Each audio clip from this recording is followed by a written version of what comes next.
Okay, stop what you're doing. Because just when you thought the Diddy Saga had given us everything, the raids, the arrests, the baby oil, the freak-offs, the federal trial, the 4-year prison sentence, just when you thought this story could not possibly get any more twisted, a man is now in court claiming that Cassie, the woman who started it all, the woman who blew the doors off this entire empire, the woman whose 2023 lawsuit sent Sean Comby spiraling towards a jail cell, is now being accused of drugging him. Cassie Vandura, victim turned defendant in a freak-off lawsuit. Say it with me. What? Stay right here, because this story has more layers than you think, and the receipts Cassie just dropped in court, chef's kiss. We need to walk through all of it. Segment 1. The case that changed everything. Okay, let's rewind real quick because context is everything here. November 2023. Cassie Vandura, singer, model, former girlfriend of Sean Comby for over a decade, files a federal lawsuit that detonates like a bomb in the music industry. She accuses Diddy of repeated physical abuse, rape, coercion, and forcing her to have sex with male escorts while he filmed it. These were the so-called freak-offs. That settlement, the $20 million, quietly changes everything, because that number eventually comes out publicly, confirmed at Diddy's own federal criminal trial in May 2025, where Cassie took the stand and told the world exactly what happened to her.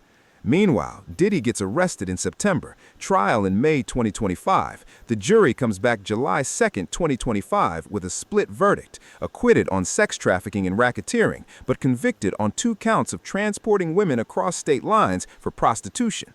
October 3, 2025, a judge sentences him to 50 months in prison, just over 4 years. He's currently at FCI Fort Dix in New Jersey, projected release May 2028. For most people watching this saga, Cassie is the hero, the woman who broke the silence, the one who made it impossible for Diddy to hide. And then, Edmond Laurent files his lawsuit. Segment 2. Meet Edmond Laurent. So, who is Edmond Laurent? He's a male model, and he says he was recruited into Diddy's world, into those very freak-offs Cassie described, and that he was drugged against his will.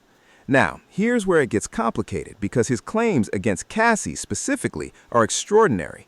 He says the first time he showed up to a freak-off with Diddy and Cassie, he was offered a full cocktail, cocaine, ecstasy, GHB. He says no to all of it. He's also offered alcohol by Diddy. He says no to that, too. But then Diddy insists he take a shot, just one. And because of the power dynamic in the room, this is Diddy. He drinks it.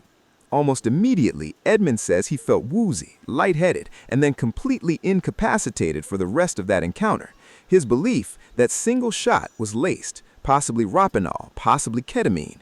Now, that's the first time. The second time Edmond says he showed up and refused alcohol entirely, wouldn't touch it. So this time, he claims Diddy insisted he cover himself in baby oil, and Cassie and Diddy both help apply it.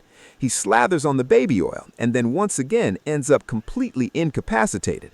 His claim, and this is in the actual lawsuit, is that the baby oil was laced with GHB, which absorbed through his skin and knocked him out. That's the claim against both of them, Diddy for orchestrating it, Cassie for participating in it. And when it comes to Cassie specifically, his position is she wasn't a victim, she was an active participant, someone who helped create an environment where he was exploited. Segment 3. Cassie fires back. Okay, now this is where it gets genuinely fascinating, because Cassie's legal team did not just show up to argue the merits, they showed up with a receipts-based destruction of Edmond Laurent's credibility. And the key receipt? A text message. After Cassie filed her 2023 lawsuit, the one that shocked the world, Edmond Laurent sent Cassie a message. He reached out voluntarily. And what did that message say? Hi, hope you're okay. I'm sorry. I didn't know he was doing that to you. I will definitely be a witness for you. Edmond L. Read that again, slowly. He said he didn't know Diddy was doing that to Cassie. He's sorry, and he will definitely be a witness for her, against Diddy, in her corner. Now fast forward to the settlement. That $20 million number becomes public knowledge, and it's only after that, only after the world knows Cassie walked away with $20 million, that Edmond's position completely flips. Suddenly, Cassie isn't someone he sympathized with, she's someone who victimized him. Cassie's legal team is saying the math is not subtle here. You were on my side. You saw the money. Now you want a piece of it. And they go even further. They point out that in Edmund's own lawsuit, in his own words, he describes Cassie as being incapacitated during these encounters herself. Think about that legal argument. If by your own testimony, Cassie was also incapacitated, how exactly is she the one orchestrating your victimization? How is someone who was themselves drugged, coerced, and controlled by Diddy somehow simultaneously running a criminal operation against you? Cassie's position is essentially, I am a victim of Sean Comby, maybe you are too, but that's not on me. Her lawyers filed to have the case dismissed, calling Edmund's use of the judicial system, and I'm quoting the court docs here, repulsive and an attempt to make a victim into an abuser. Now, let's be real about where things actually stand legally, because this is important. Diddy's response to Edmund's lawsuit focuses on something different, statute of limitations.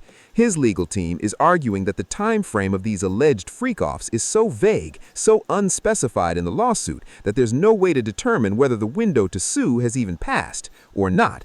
He wants the whole thing thrown out on procedural grounds. For Cassie, the dismissal is substantive. She's attacking the actual claims, saying they don't hold water. The judge hasn't ruled yet. And here's the broader picture you need to understand. Edmund Laurent is not the only person who has come after Cassie in the wake of this saga. There's also a separate lawsuit from a male escort named Clayton Howard, who sued both Diddy and Cassie, making even more explosive allegations. Cassie has filed to dismiss that case too. She's now essentially fighting a two-front legal war as a defendant, while simultaneously having been the key witness who helped put Diddy behind bars. That is a genuinely unprecedented position for someone to be in. Segment 5. The bigger question. And here's where I need you to think with me, because this is actually a complicated moral and legal terrain. There are two ways to look at this. The first read is Cassie's read. She was trapped, she was coerced, she was by multiple accounts, including her own testimony at trial, someone who was participating in these freak-offs under intense psychological control, financial dependency, and fear. Diddy had his hooks in her career, her finances, her freedom of movement, and the idea that she could be both a victim of that system and simultaneously a predator within it, that's a stretch. The second read, which Edmund and his lawyers are pushing, is that systems of abuse don't always produce only one victim, that someone can be victimized by one person while also causing harm to another, and that Cassie's status as Diddy's victim doesn't automatically clear her of all responsibility for what happened in those rooms. Courts are going to have to wrestle with exactly that question. What is clear is that the text message is a serious credibility problem for Edmund. When someone voluntarily reaches out to say, I didn't know he was doing that to you, I'll be your witness, and then reverses that position after a $20 million settlement becomes public knowledge, that's a pattern that looks a lot like opportunism. It doesn't automatically mean his claims are false, but it gives Cassie's legal team a very powerful story to tell. Here's what this moment in the Diddy Saga really represents. We started this story in November 2023 with one woman filing one lawsuit, and what happened from that single act? Diddy got arrested. Federal investigators raided his homes. Dozens of accusers came forward. A criminal trial ran for 7 weeks. A jury deliberated. A sentence was handed down. And now, even with Diddy sitting in a federal prison in New Jersey, counting down to a projected 2028 release, the aftershocks of his world are still detonating. They're landing on the people who were closest to that world. Cassie Vandura went from victim to witness to the most important person at Diddy's criminal trial to now a civil defendant. That is the chaos that Sean Comby left in his wake, not just for himself, for everyone who passed through those rooms. The judge hasn't ruled on Edmund's lawsuit. The courts will decide whether his claims have merit. But one thing is already decided. This saga is nowhere near over. Drop a comment. Who do you believe? And hit subscribe, because when that judge rules, we'll be right here.